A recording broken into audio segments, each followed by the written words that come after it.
ತಂದೆಯವರೇ, ಸಹೋದರ ರಾಮಚಂದ್ರನು ಶಬ್ದವೇದಿ ವಿದ್ಯೆಯನ್ನು ಪ್ರದರ್ಶಿಸುತ್ತಿದ್ದಾನೆ. ಯಾರಾದರೂ ತಲೆಯ ಮೇಲೆ ಮಡಿಕೆಯನ್ನು ಹೊರಬೇಕು, ಗೆಜ್ಜೆಯನ್ನು ಕಾಲಿಗೆ ಕಟ್ಟಿಕೊಂಡು ಅತ್ತಿಂದಿತ್ತ ಓಡಾಡಬೇಕು. ಗೆಜ್ಜೆಯ ಶಬ್ದವನ್ನು ಕೇಳಿ ಬಾಣವನ್ನು ಪ್ರಯೋಗಿಸುತ್ತಾನೆ. ಏನು, ರಾಮಚಂದ್ರನಂತಹ ಬಾಲಕನಿಗೆ ಇದು ಹೊರೆಯಾಗುವುದಿಲ್ಲವೇ? ಇಲ್ಲ ಇಲ್ಲ, ಇದನ್ನು ತಡೆಯಲೇಬೇಕು. ನಾನೇಕೆ ಹೀಗೆ ಯೋಚಿಸುತ್ತಿದ್ದೇನೆ? ರಾಮಚಂದ್ರನು ಸಾಮಾನ್ಯನಾದ ಬಾಲಕನಲ್ಲ, ಈ ದಶರಥ ಮಹಾರಾಜನ ಮಗ. ಅಂದ ಮೇಲೆ ಅವನು ಗುರಿ ತಪ್ಪುವುದಿಲ್ಲ. ಹೌದು, ನಾನು ಅವನ ಶಬ್ದವೇದಿ ಪ್ರಾವೀಣ್ಯತೆಯನ್ನು ನೋಡಲೇಬೇಕು. ಏನಾಯ್ತು ಪ್ರಭು? ಏನಿಲ್ಲ, ಬನ್ನಿ.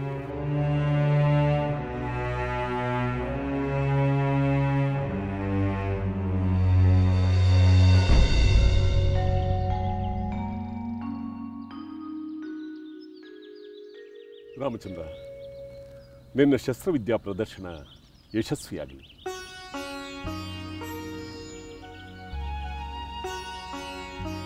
ಕಂದ ರಾಮಚಂದ್ರ, ನಿನ್ನ ಬಿಲ್ವಿದ್ಯೆಯ ಪ್ರದರ್ಶನ ಎಲ್ಲರಿಗೂ ಆನಂದವನ್ನುಂಟು ಮಾಡಲಿ.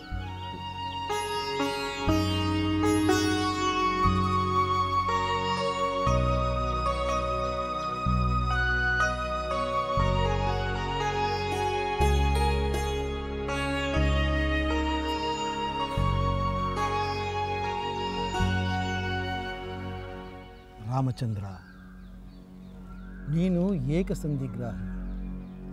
ಯಾವುದೇ ವಿಷಯವನ್ನಾದರೂ ಸರಿ ಒಂದು ಸಾರಿ ಹೇಳಿಕೊಟ್ಟರೆ ಅದನ್ನು ಗ್ರಹಿಸಿ ಸಾಧಿಸುವ ಶಕ್ತಿ ನಿನ್ನಲ್ಲಿದೆ. ಶಬ್ದವನ್ನು ಆಲಿಸುವ ಏಕಾಗ್ರತೆ, ಚಲಿಸುವ ವಸ್ತುವಿನ ಸ್ಥಾನದ ಬಗ್ಗೆ ನಿಖರತೆ, ಬಾಣ ಸಾಗುವ ವೇಗ, ಅದು ತಲುಪಬೇಕಾದ ಸಮಯ, ಇದೆಲ್ಲವನ್ನು ಲೆಕ್ಕ ಹಾಕಿ ಬಾಣವನ್ನು ತೊಡಬೇಕು. ಆಗಲೇ ಗುರುದೇವ. ಅದೋ ನೋಡು, ನಿನ್ನ ಸಹೋದರರಾದ ಲಕ್ಷ್ಮಣ, ಭರತರು ತಲೆಯ ಮೇಲೆ ಮಡಕೆಯನ್ನು ಹೊತ್ತು ಆ ಕಡೆಯಿಂದ ಈ ಕಡೆಗೆ, ಈ ಕಡೆಯಿಂದ ಆ ಕಡೆಗೆ ನಡೆದಾಡುತ್ತಿದ್ದಾರೆ. ಅವರ ಹೆಜ್ಜೆಯ ಗೆಜ್ಜೆಯ ಸದ್ದು ನಿನಗೆ ಕೇಳಿಸುತ್ತಿದೆ. ಆ ಸದ್ದಿನ ಆಧಾರದ ಮೇಲೆ ಅವರ ತಲೆಯ ಮೇಲೆ ಮಡಕೆಯನ್ನು ನಿನ್ನ ಬಾಣದಿಂದ ಛೇದಿಸಬೇಕು. ಆಗಲಿ ಗುರುದೇವ.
ಏನಾಯ್ತು ಪ್ರಭುಗಳೇ?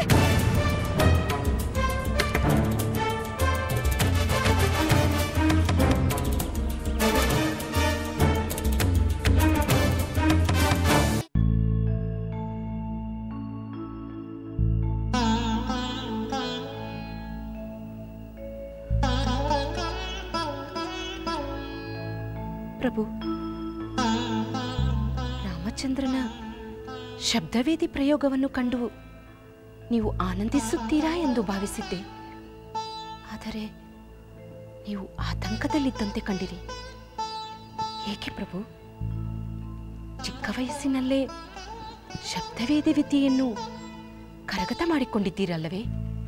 ನೀವು ಕಲಿತ ವಿದ್ಯೆಯನ್ನು ನಿಮ್ಮ ಮಗ ಪ್ರದರ್ಶಿಸುವಾಗ ಏಕೆ ಆತಂಕಪಟ್ಟಿರಿ? ನಿಜ, ನಾನು ಆತಂಕಪಟ್ಟಿದ್ದೆ ನಿಜ. ಏನಾಯ್ತು ಪ್ರಭು? ನನಗೆ ತಲೆಶೂಲಿಯಾಗುತ್ತಿದೆ. ಔಷಧಿಯನ್ನು ತರುತ್ತೇನೆ.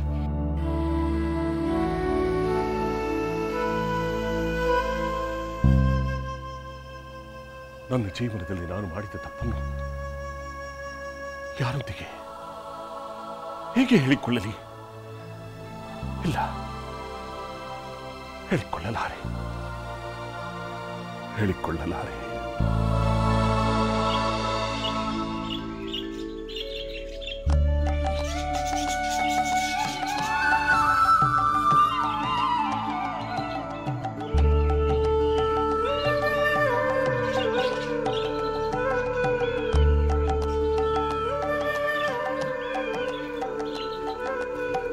ಮಗು ಶ್ರವಣ, ಬಿಸಿಲಿನ ಬೇಗೆಯಿಂದ ಬಾಯಾರಿಕೆ ಆಗುತ್ತಿದೆ.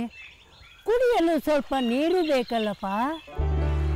ಆಗಲಿ ತಂದೆ, ಇಲ್ಲೋ ಎಲ್ಲೋ ಹತ್ತಿರದಲ್ಲಿ ನೀರಿರುವಾಗ ಕಾಣುತ್ತಿದೆ. ನಾನೋಗಿ ತರುತ್ತೇನೆ.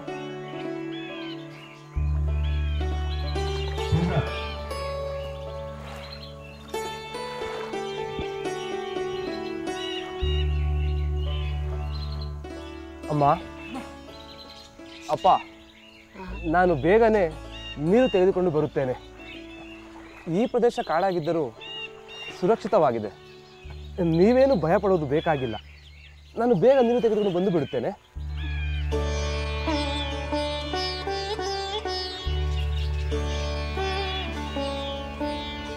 ನಮ್ಮ ಶ್ರವಣ ಮಗುವಾಗಿದ್ದಾಗ ನಾವು 1-2 ವರ್ಷ ಅವನನ್ನು ಹೊತ್ತು ತಿರುಗಿದರೆ ಅವನು ತನ್ನ ಜೀವನ ಪರ್ಯಂತ ನಮ್ಮನ್ನು ಹೊತ್ತು ತಿರುಗುತ್ತಿದ್ದಾನೆ. ತಂದೆ ತಾಯಿಗಳು ಮಗುವನ್ನು ಹೊತ್ತು ಹೆತ್ತದ್ದಕ್ಕೆ ಜೀವಮಾನವೆಲ್ಲ ಅವರಿಗೆ ಋಣಿಯಾಗಿರಬೇಕು ಎನ್ನುತ್ತಾರೆ. ಆದರೆ ಇವನು ತನ್ನ ಜೀವಮಾನವೆಲ್ಲ ನಮ್ಮನ್ನು ಹೊತ್ತು ತಿರುಗುತ್ತಿದ್ದಾನೆ. ಇವನಿಗೆ ನಾವು ಎಷ್ಟು ಜನ್ಮದಲ್ಲಿ ಋಣಿಯಾಗಿರಬೇಕು ಎಂದು.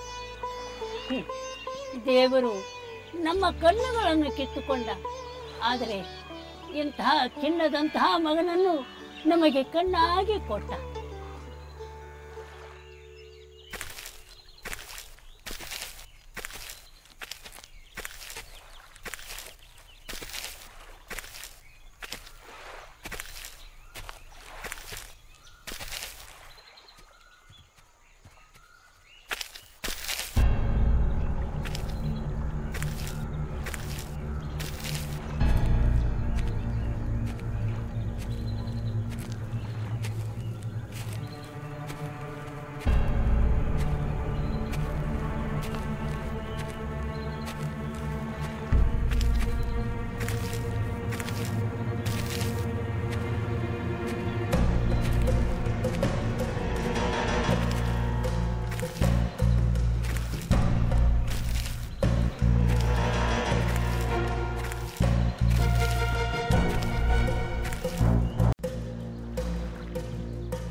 ಅನಾಹುತವಾಯಿತು.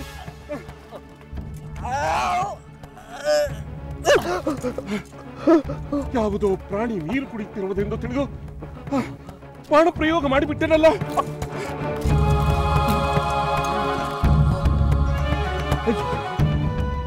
ನನ್ನ ಶಬ್ದವೇದಿ ಬಾಣ ಪ್ರಯೋಗ ಮಾಡಲು ಮುಂದಾಕಿ ಅಮಾಯಕನಾದ ನಿನ್ನ ಮೇಲೆ ಬಾಣ ಪ್ರಯೋಗ ಮಾಡಿದ ನನ್ನನ್ನು ದಯವಿಟ್ಟು ಕ್ಷಮಿಸಿಬಿಡು.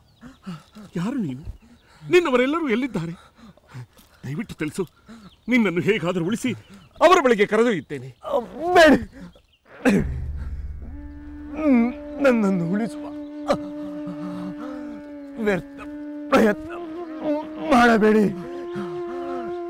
ಇನ್ನೊಂದು ಕ್ಷಣದಲ್ಲಿ ನನ್ನ ದೇಹದಲ್ಲಿರುವ ಪ್ರಾಣ ಪಕ್ಷಿಯು ಹಾರಿ ಹೋಗುತ್ತದೆ. ಅದಕ್ಕೂ ಮುನ್ನ ನನ್ನ ಕೋರಿಕೆಯನ್ನು ಕೇಳಿ ದಯಮಾಡಿ ಅದನ್ನು ನೆರವೇರಿಸುವ ಕೃಪೆ ಮಾಡಿ. ಹೇಳ್ಕುಮಾರ, ನೀನು ಏನು ಹೇಳಿದರೂ ಖಂಡಿತ ನೆರವೇರಿಸ್ತೇನೆ. ನಾನು ಅಯೋಧ್ಯೆಯ ರಾಜ ದಶರಥ. ಹೇಳುಕುಮಾರ, ಅದೇನು ಮಾಡಬೇಕು? ನನ್ನ ಹೆಸರು ಶ್ರವಣ. ನನ್ನ ತಾಯಿ ತಂದೆ ಕುರುಡರು. ಅವರಿಗೆ ನಾನೊಬ್ಬನೇ ಮಗ. ಅವರು 30 ಬುಟ್ಟಿಯಲ್ಲಿ ತೀರ್ಥಕ್ಷೇತ್ರಗಳನ್ನು ಸಂಚಾರ ಮಾಡುತ್ತಿದ್ದೆ. ಅವರು ಕುಡಿಯಲು ನೀರು ಕೇಳಿದರೆಂದು ಬುಟ್ಟಿಯನ್ನು ಕಾಲು ದಾರಿಯಲ್ಲೇ ಇಟ್ಟು ನೀರಿಗಾಗಿ ಇಲ್ಲಿಗೆ ಬಂದೆ. ಅವರೀಗ ನಾನು ತರುವ ನೀರಿಗಾಗಿ ಕಾಯುತ್ತಿರುತ್ತಾರೆ. ಆದರೆ ಅವರ ದಾಹ ಹಿಗಿಸುವ ಇಂದಿಗೆ ಕೊನೆಯಾಯಿತು. ದಯಮಾಡಿ ಅವರಿಗೆ ನೀರು ಕೊಟ್ಟು ಅವರ ಬಾಯಾರಿಕೆಯನ್ನು ಹೋಗಲಾಡಿಸುವಿರಾ? ಖಂಡಿತ ಕುಮಾರ, ಖಂಡಿತ. ಈ ನೀರನ್ನು ಅವರಿಗೆ ಕುಡಿಯಲು ತಲುಪಿಸುತ್ತೇನೆ. ಯೋಚನೆ ಮಾಡಬೇಡ. ಅಪ್ಪ,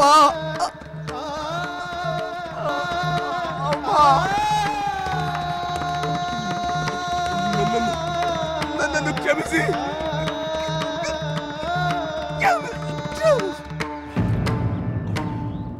ಕುಮಾರ, ಕುಮಾರ,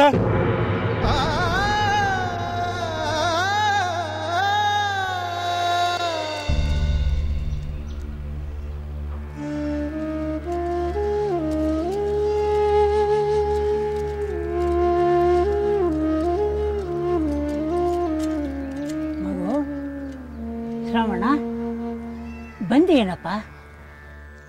ನಮಗೆ ಕುಡಿಯಲು ನೀರು ತಂದೆಯಾ?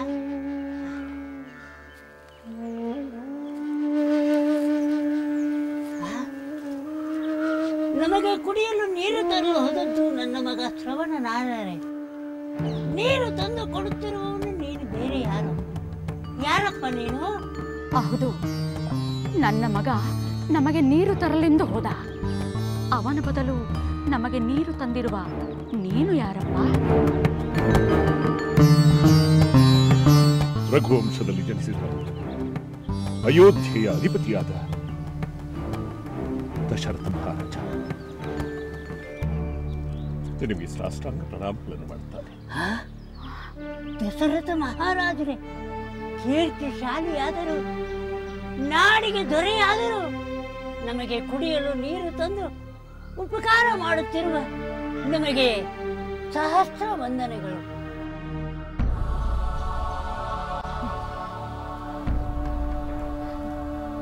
ಮಹಾಪ್ರಭು, ನನ್ನ ಮಗ ನಮಗೆ ನೀರು ತರಲು ಹೋದ. ಬಹಳ ಹೊತ್ತಾಯಿತು. ಬಹಳ ಕಾಲವಾದರೂ ಅವನು ಹಿಂತಿರುಗಿ ಬಂದಿಲ್ಲ. ದಯಮಾಡಿ ತಾವು ನಮಗೆ ಹೊಳೆ ಇಲ್ಲಿ ಎಲ್ಲಾದರೂ ಹತ್ತಿರದಲ್ಲಿದೆಯೋ ಅಥವಾ ದೂರದಲ್ಲಿದೆಯೋ ದಯಮಾಡಿ ತಿಳಿಸುವ ಕೃಪೆ ಮಾಡಿ. ತಾಯಿ, ಹೊಳೆ ಇಲ್ಲಿ ಹತ್ತಿರದಲ್ಲಿಯೇ ಇದೆ. ಹಾಗಾದರೆ ಇಷ್ಟು ಹೊತ್ತಾದರೂ ನನ್ನ ಮಗನೇಕೆ ಬರಲಿಲ್ಲ? ಪ್ರಭು, ತಾವೇನಾದರೂ ನನ್ನ ಮಗನನ್ನು ನೋಡಿದಿರಾ? ಕಂಡೆ. ಅವನೇ ಈ ನೀರನ್ನು ತಮಗೆ ಕೊಡಲು ಹೇಳಿದ.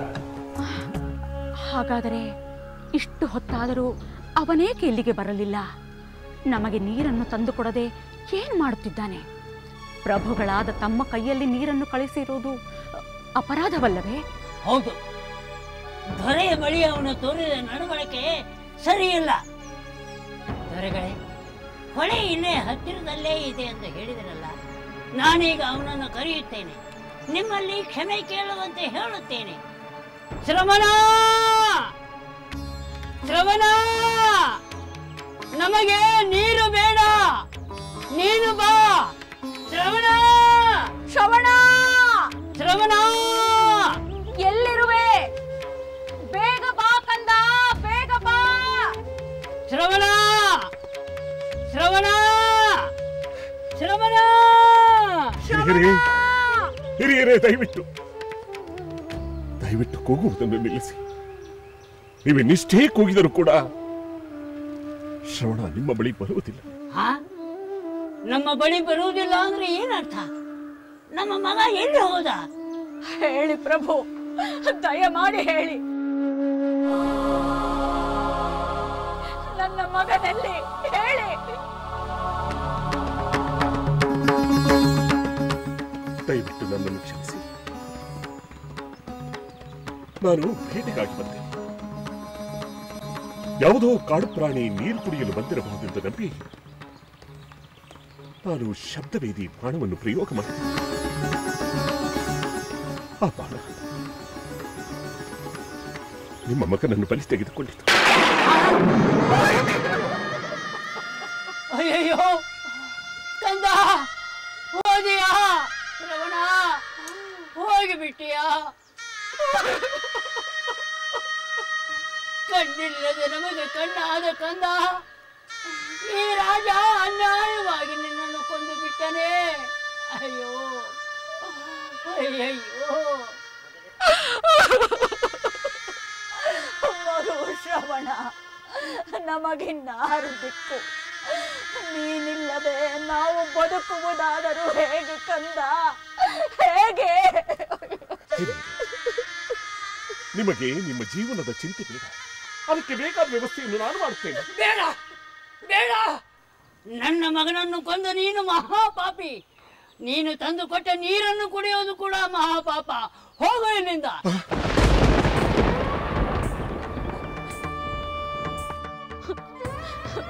ಮಗನನ್ನು ಕಳೆದುಕೊಂಡ ನಾವು ಬದುಕಿದ್ದು ಪ್ರಯೋಜನವಿಲ್ಲ. ಈ ಕ್ಷಣದಲ್ಲಿ ನಾವು ಪ್ರಾಣ ಬಿಡುತ್ತೇವೆಯೇ ಹೊರತು ನಿನ್ನ ಆಶ್ರಯದಲ್ಲಿ ಎಂದಿಗೂ ಇರುವುದಿಲ್ಲ. ನಿಜ. ಎಲೈ ದಶರಥ ಮಹಾರಾಜ, ಇನ್ನು ಒಂದು ಕ್ಷಣವೂ ನಮಗೆ ಬದುಕುವ ಆಸೆ ಇಲ್ಲ. ನಾವು ಈಗಲೇ ಪ್ರಾಣ ತ್ಯಾಗ ಮಾಡುತ್ತೇವೆ. ನಮಗೆ ಅಗ್ನಿ ಸ್ಪರ್ಶ ಮಾಡಬೇಕಾದ ಮಗನೇ ನಿನ್ನಿಂದ ಇಲ್ಲವಾದ ಮೇಲೆ ನೀನೇ ನಮಗೆ ಅಗ್ನಿ ಸ್ಪರ್ಶ ಮಾಡು. ಇಲ್ಲ, ನೀವು ಸಾಯಬಾರದು, ನೀವು ಸಾಯಬಾರದು. ಇಲ್ಲ, ನಮ್ಮನ್ನು ಉಳಿಸಿಕೊಳ್ಳಲು ನಿನ್ನಿಂದ ಸಾಧ್ಯವಿಲ್ಲ. ಪುತ್ರ ವಿಯೋಗ ಶೋಕದಿಂದ ನಮ್ಮನ್ನು ಸಾಯುವಂತೆ ಮಾಡಿದ ನೀನು ಸಹ ಆ ಪುತ್ರ ವಿಯೋಗ ಶೋಕದಿಂದಲೇ ನಿನ್ನ ಪ್ರೀತಿಯ ಪುತ್ರನು ದೂರನಾದಾಗ ನೀನು ಮರಣ ಹೊಂದು. ಈಗ ನಮಗೆ ಅಗ್ನಿ ಸ್ಪರ್ಶ ಮಾಡು, ಅಗ್ನಿ ಸ್ಪರ್ಶ ಮಾಡು.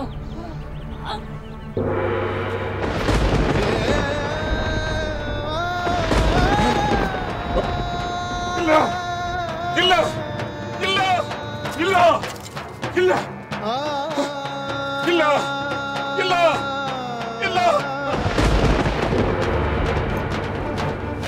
ಏನಾಯ್ತು ಪ್ರಭು? ಯಾವುದಾದ್ರೂ ದುಸ್ವಪ್ನ ಕಂಡಿರಾ? ದುಸ್ವಪ್ನ? ಇಲ್ಲ, ಇಲ್ಲ, ಇದು ಸ್ವಪ್ನವಲ್ಲ. ಮತ್ತೇನು ಪ್ರಭು?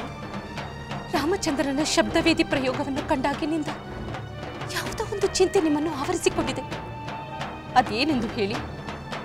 ನಿಮ್ಮ ಚಿಂತೆಗೆ ಕಾರಣವೇನು?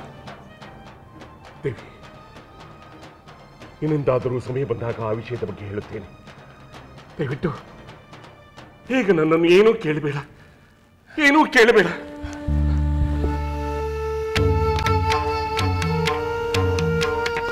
ಮಗನ ಶಸ್ತ್ರ ನೈಪುಣ್ಯತೆಯನ್ನು ಕಂಡು ಆನಂದಿಸಬೇಕಾದ ಇವರು ಏಕೆ ಚಿಂತಿಸುತ್ತಿರುವರು?